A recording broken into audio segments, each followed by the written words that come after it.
नमस्ते। आप सबका स्वागत है मेरे यूट्यूब चैनल भक्ति और सेल्फ क्रिएटर में। हम द्वितीय सती खंड के 1 से 26 तक के अध्याय देख चुके हैं। आज से हम शुरू कर रहे हैं द्वितीय सती खंड का 27वां अध्याय, जिसमें दक्ष जो यज्ञ कर रहा है उसका वर्णन आ रहा है। जैसे कि हम जानते हैं कि ये जो महाशिवपुराण कथा है वो ब्रह्मा जी नारद जी को सुना रहे हैं, और नारद और ब्रह्मा जी का जो संवाद है वो शौनकादि ऋषियों को सूत जी बता रहे हैं, और सूत जी ने ये कथा अपने गुरु व्यास जी से सुनी है।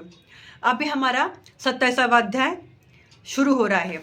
27वें अध्याय में वर्णन आता है कि दक्ष जो है वो एक यज्ञ करता है।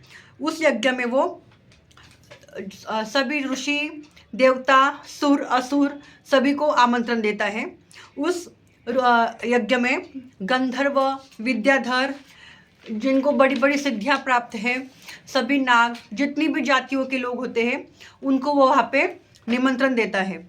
जब वहाँ पे ब्रह्मा जी आ जाते हैं, विष्णु जी भी आ जाते हैं अपने पार्षदों के साथ, और वहाँ पे जो ऋषि है अगस्त्य ऋषि, कश्यप, अत्रि, वामदेव, भृगु, दधीचि, भगवान व्यास, भरद्वाज, गौतम, पेल, पराशर, गर्ग, भार्गव, कुकुपसित, सुमंतु, त्रिक, कंक और वैशपायन, ये जो ऋषि है जो ब्रह्मा जी के पुत्र है वो भी दक्ष के उस यज्ञ में आ जाते हैं। और दक्ष जो है वो इन ऋषियों का विश्वकर्मा द्वारा जो भवन तैयार किया गया है वहाँ पे उनका स्वागत करता है। फिर पर जो ऋषि दधीचि होते हैं वो वहाँ पे भगवान शिव जी को नहीं देखते हैं, तो वो चिंता में पड़ जाते हैं कि इस यज्ञ में भगवान शिव जी क्यों नहीं आए हैं। तो ऐसा प्रश्न वो दक्ष प्रजापति से कर लेते हैं।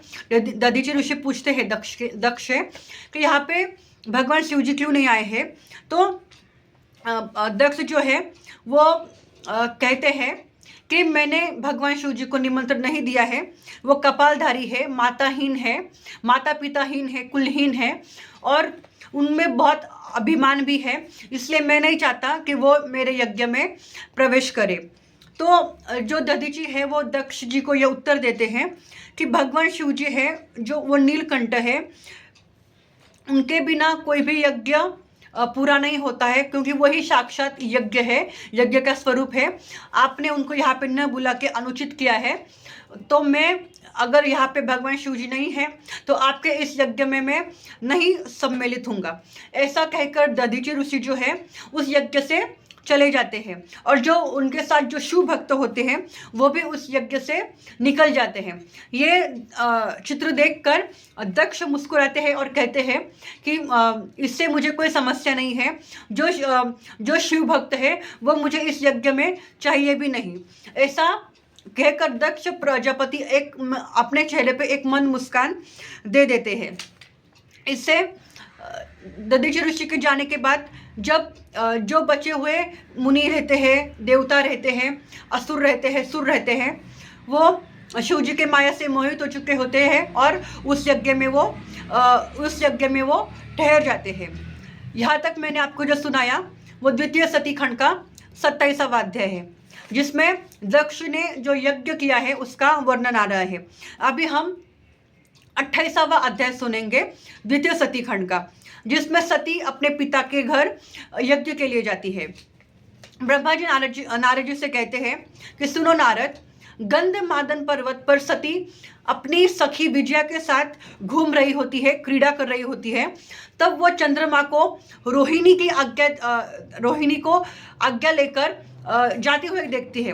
तो अपनी सखी विजया से चंद्रमा से ये पूछने के लिए कहती है कि चंद्रमा रोहिणी की आज्ञा लेकर कहाँ जा रहे हैं। तो चंद्रमा जो सती है उसकी जो सखी है विजया, उसको ये उत्तर देते हैं कि मैं दक्ष के यहाँ पे यज्ञ के लिए जा रहा हूँ।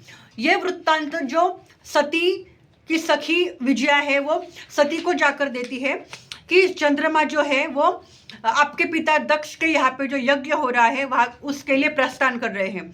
जब ये बात सती सुनते हैं कि मेरे पिता के घर यज्ञ है और भगवान शिव जी नहीं जा रहे हैं, तो वो अपनी सखी विजया को वहीं पे रोककर भगवान शिव जी के पास चली जाती है और भगवान शिव जी से कहती है कि मेरे पिता दक्ष प्रजापति एक यज्ञ कर रहे हैं, वो हमारे संबंधी है, फिर भी हम उनके यहाँ पे यज्ञ के लिए क्यों नहीं जा रहे हैं। संबंधियों का तो काम ही यही होता है कि अपने संबंधियों के यहाँ पे जाते रहे ताकि हमारे बीच में प्रेम संबंध प्रस्थापित रहे।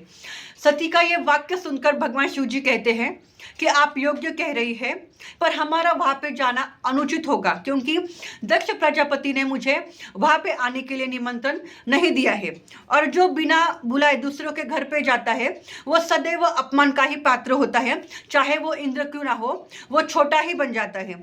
इसलिए हमें वहाँ पे नहीं जाना चाहिए, क्योंकि बिना निमंत्रण अगर हम वहाँ पे जाएंगे तो सिर्फ हमारे हृदय को दुख ही प्राप्त होगा। पर सती जी शिव जी से ये कहती है कि मैं फिर भी दक्ष प्रजापति यानी कि मेरे पिता दक्ष प्रजापति के यहाँ पे उस यज्ञ में जाना चाहती हूँ। उनसे ये जाकर पूछना चाहती हूँ कि उन्होंने आपको उस यज्ञ में क्यों नहीं बुलाया है। तो शिव जी कहते हैं, अगर तुम वहाँ पे जाना चाहती हो, तुम्हारी अगर यही इच्छा है तो तुम वहाँ पे ज़रूर जाओ। और भगवान शिव जी सती को वहाँ पे दक्ष के यज्ञ में जाने की अनुमति दे देते हैं और साथ में अपने 60,000 शिवगणों को वो सती जी के साथ भेज देते हैं। यहाँ तक हमने जो सुना वो है द्वितीय सती खंड का 28वां अध्याय। अभी हम शुरू कर रहे हैं द्वितीय सती खंड का 19वां अध्याय। 19वें अध्याय में दक्ष द्वारा सती का जो अपमान होता है उसका वर्णन आता है। ब्रह्मा जी आगे नारद जी को कहते हैं कि जब सती वहाँ पे अपने पिता के घर पहुंची यज्ञ के लिए, तो वहाँ पे उनकी माता ने उनका स्वागत किया, बहनों ने यथोचित उनका सत्कार किया, पर उनके पिता ने उनसे किसी भी तरह की वार्ता नहीं की। फिर भी उन्होंने माता पिता दोनों को समान रूप से प्रणाम किया। फिर दक्ष प्रजापति ने उनसे ये पूछ लिया कि तुम यहाँ पे क्यों चली आई, तुम्हें यहाँ पे नहीं आना चाहिए था। ये बात सुन के सती को बहुत बुरा लगा और वो दक्ष प्रजापति से कहती है कि भगवान शिव ही साक्षात पर ब्रह्म है, वो सबसे बड़े ईश्वर है। क्या तुम उन्हें देवता समझते हो जो तुम उनका अपमान कर रहे हो? तुम्हारा ये जो यज्ञ है वो बिना शिव जी के संपूर्ण हो ही नहीं सकता, तो आपने भगवान शिव जी को यहाँ पे क्यों नहीं बुलाया? उस पर भगवान शिव जी के बारे में दक्ष प्रजापति जो है वो अनुचित शब्द उच्चारण करते हैं कि वो कपालधारी है, मुझे वो अभिमानी है, वो द्वेष के पात्र है, उनको मैं उनका यज्ञ का उनका जो भाग है वो नहीं देना चाहता। मैंने उनको यहाँ पे निमंत्रण ही नहीं दिया था। अगर तुम आ ही गई हो तो यहाँ पे रुक जाओ, अगर नहीं चाहती तो यहाँ से चली जाओ, मेरा तुमसे कोई भी प्रयोजन नहीं है। ऐसा कहकर दक्ष प्रजापति सती के दिल को ठेस पहुँचा देते हैं। जो शिव स्वरूपा सती होती है, ये बात सुन के उनके हृदय को बहुत पीड़ा होती है। ये बात सुन के सती दक्ष प्रजापति से कहती है कि आपने मुझसे ये तो कह दिया कि रुकना है तो रुको, वरना यहाँ से चली जाओ, पर अब मैं यहाँ पर से कैसे चली जाऊँ?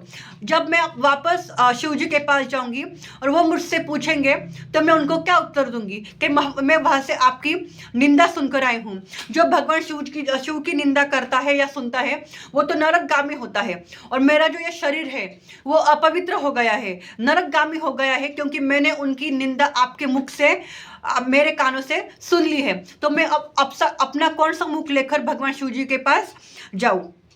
फिर ये बात सोच के जो सती है वो भगवान शिव जी का स्मरण करके करने लग जाती है और पश्चाताप करने लग जाती है।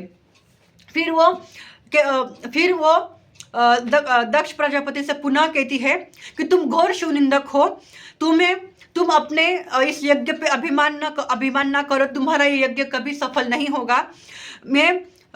जब मैं यहाँ से चली जाऊंगी तो तुम्हारा ये पूरा यज्ञ विध्वंस हो जाएगा। तुम्हें जो तुम्हारा गर्व है कि बिना शिव जी के भी मेरा यज्ञ सफल होगा, ये तुम्हारा अहंकार चूर चूर हो जाएगा। और तुमने जो शिव निंदा की है यहाँ पे, और जिन्होंने तुम्हें ये करने के लिए सहायता किया है, उन सबको शीघ्र ही इसका फल मिलेगा। और वो ऐसा कहकर भगवान शिव जी का स्मरण करने लग जाती है। अब तक हमने जो सुना वो है द्वितीय सती खंड का 29वां अध्याय। अभी हम सुन रहे हैं द्वितीय सतीखंड का 30वां अध्याय। 30वें अध्याय में वर्णन आता है दक्ष के यहाँ पे सती यज्ञ में अपनी आहुति दे देती है। नारद जी कहते हैं कि हे ब्रह्मा जी, जब सती ऐसा दक्ष प्रजापति से कहकर मौन हो गई, उसके आगे क्या हुआ? तो ब्रह्मा जी नारद जी को ये कहते हैं कि दक्ष प्रजापति को कि तुम्हारा ये जो अहंकार है कि बिना शिव के तुम्हारा यज्ञ पूर्ण होगा, ये अहंकार चूर चूर हो जाएगा। ये बात कहकर सती वहाँ पे मौन हो जाती है और अपने शरीर को त्यागने की इच्छा प्रकट करने लगती है। फिर वहाँ पे एक अग्नि प्रज्वलित हो जाती है जिसमें सती अपने प्राण त्याग देती है। जब सती अपने प्राण त्याग देती है तब उसके साथ भगवान शिव जी ने 60,000 शिवगण भेजे होते हैं। उसमें से 20,000 शिवगण तो सिर्फ सती का देह त्याग देखकर ही उनके साथ मृत हो जाते हैं। उनको ये पीड़ा सहन ही नहीं होती है कि शिव स्वरूपा सती अपना देह अग्नि में त्याग चुकी है। और जो ये देखकर मरण नहीं पाते हैं, जो बच जाते हैं, वो उस दक्ष के यज्ञ में हाहाकार मचाने लग जाते हैं। सारी दिशाएं व्याप्त हो जाती है और वो सभी को भयभीत करने लग जाते हैं और वहाँ पे युद्ध छेड़ देते हैं। उसके बाद में जो वहाँ पे एक ऋषि रहती है, भृगु ऋषि, वो वेद मंत्र द्वारा एक असुर का वहाँ पे निर्माण करते हैं। उस असुर का नाम है भृगु नामक जो असुर भृगु वेद द्वारा महर्षि भृगु द्वारा उत्पन्न होता है। वो वहाँ पे देवी सती के साथ जो शिवगण आए होते हैं उनके साथ वो युद्ध आरंभ कर देता है। यहाँ तक हमने जो सुना वो है द्वितीय सतीखंड का 30वां अध्याय। इस तरह से 30वें अध्याय में हमें ये पता चलता है कि दक्ष के एक अनुचित कार्य के वजह से कैसा विघ्न उत्पन्न हो गया है। अभी हम सुन रहे हैं महाशिवपुराण का द्वितीय सतीखंड का 31वां अध्याय। 31वें अध्याय में वर्णन आता है, ब्रह्मा जी नारद जी से कहते हैं कि हे मूर्ख दक्ष, तुमने ये क्या अनर्थ कर दिया।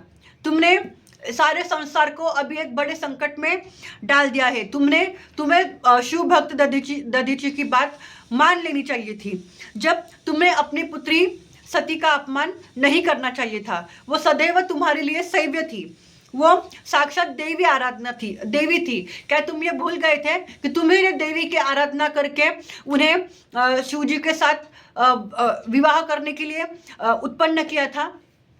ऐसा कहकर ब्रह्मा जी शांत हो जाते हैं। फिर बाद में वहाँ पे एक आकाशवाणी होती है। उस आकाशवाणी में ऐसा सुनाई पड़ता है कि हे दक्ष, तुमने शंकर जी को बिना बुलाए ये जो यज्ञ आरंभ किया है, उससे तुमने एक संकट को निमंत्रण दे दिया है। जो तुम्हारे सहायक हैं वो अभी इसी अग्नि में जल जाएंगे और विध्वंस हो जाएंगे।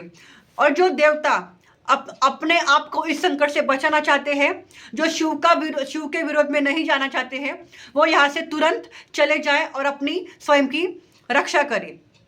अन्यथा यहाँ पे जो भी दक्ष के तरफ से होगा उसका विनाश हो जाएगा। ऐसा कहकर आकाशवाणी मौन हो जाती है और सभी देवता मुनीश्वर उस वाणी को सुनकर बड़े ही आश्चर्यचकित हो जाते हैं। हमने अब तक सुने द्वितीय सतीखंड के 26 से 27 से 21 के अध्याय। अगले वीडियो में हम आगे के द्वितीय सतीखंड के अध्याय सुनेंगे।